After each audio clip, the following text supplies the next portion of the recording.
What we are, the self, is absolute being. Being is consciousness, and being is bliss. Its nature is truth, its nature is knowledge, and it is infinite.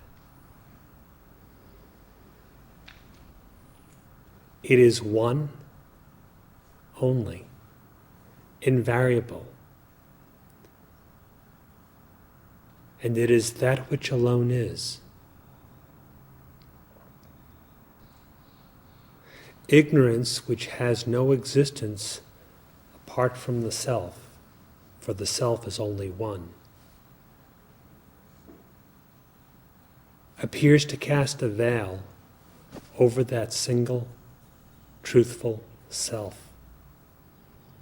When there is the veil, there is the projection of the unreal, which is characterized by multiplicity. To remove the delusion and thereby eliminate all duality, and thus abide in the fullness and perfection of the bliss of the self, Sri Bhagavan has given the instruction to inquire, who am I? Why, who am I? Because what you regard as your identity is of paramount importance. Although the inquiry, who am I, can be used in one sense for a variety of goals, such as the submergence or removal of thought, or withdrawal of the senses from their objects, and such. It is of paramount importance, the inquiry, because it deals with your identity. What we regard as our identity goes into the makeup entirely of how we regard anything, even the view that there is anything to be regarded. The identity is the key. And the inquiry, who am I, is the introspective search to know your identity as it is. It is non-objective by way of method, because your identity, the truth of the self, is non-objective. What you are can never be a known object, nor can it be an unknown object. You cannot be an object, whether that object be gross or subtle, something sensed or something conceived. When you inquire, therefore, to know the self, you must actually inquire to know the self and not be preoccupied with other non-existent things. Plunge inward to know what your actual being is. The negation as not this, as stated in the Upanishads, is also for the purpose of revealing what your actual existence or identity is. Loosely we speak of becoming that by virtue of such inquiry meditation, but really this is not a becoming of anything. It is the realization through knowledge of that which is unborn, ever attained, and when known with its own innate knowledge, ever revealed.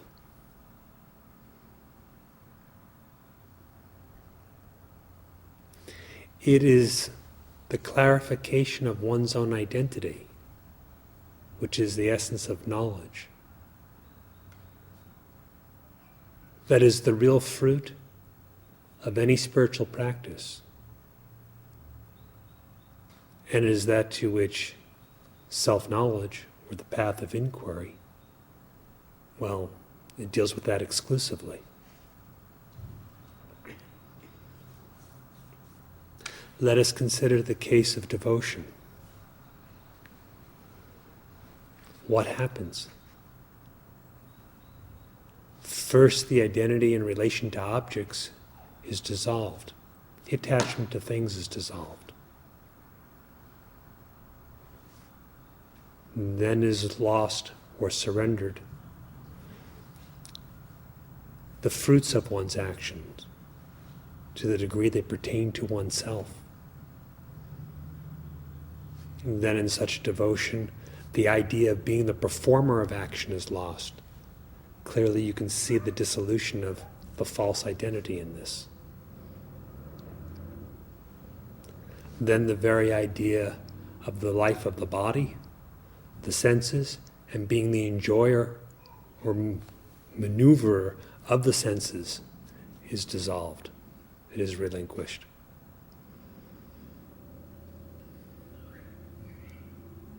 Then being the mind and the buddhi which decides, or intellect which decides where the mind moves, is surrendered. At last and finally, the very individual notion of existing distinct from God in any way is abandoned. You see it as the same dissolution of identity, of false identity. When we inquire, who am I? We go directly into what is our identity and relinquishing what is not our identity. This is called the discrimination between the self and the not self. If you consider whatever it is you regard as an obstruction or some kind of obstacle or a chasm or barrier between you and self-realization, if you consider that deeply, you will see it as not so much the thing, the thought, the pattern of thought that seems to be between you and the truth, but rather the identity, however formed, by whatever qualities characterized, of the you that is apart from the self that has this wall or obstruction. Do you see what's being pointed out? To remove the wall or obstruction or to hop over it, you have only to inquire as to who it is, what makes up the identity of the one who's apparently bound, separated, divided from the truth. The realization of truth is non-dual. How can it be non-dual in your experience unless there is the utter elimination of the assumption, the false supposition of existing as an individual entity?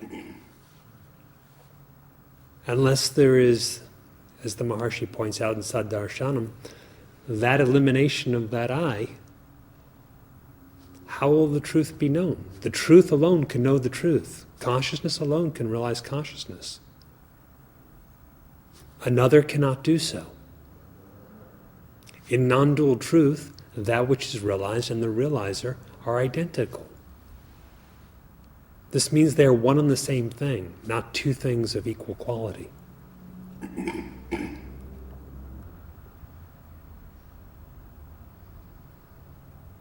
As long as the individual is taken to be real, how can there be this realization? If an inquiry is made as to who is this that is styled as I,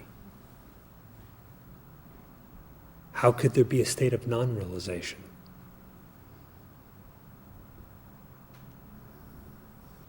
There are never two I's. Instruction along lines of a higher self and a lower self, a self and the supreme self, an ego self and the true self, are for purposes of aiding the aspirant for realization, not a statement of concrete fact. What is true is that the existence or real being of the self is always one and can never be divided. Duality, even so slight as the idea of I and that, is merely made of illusion. It's just delusion. It's imagination. The cessation of such imagination is knowledge.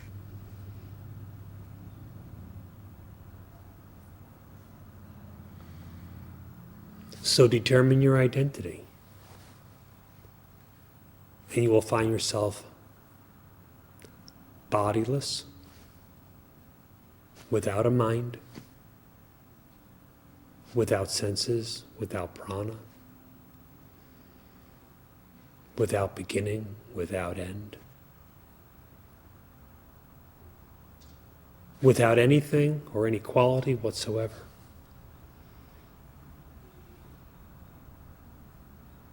But perfectly full as ever unchanging existence.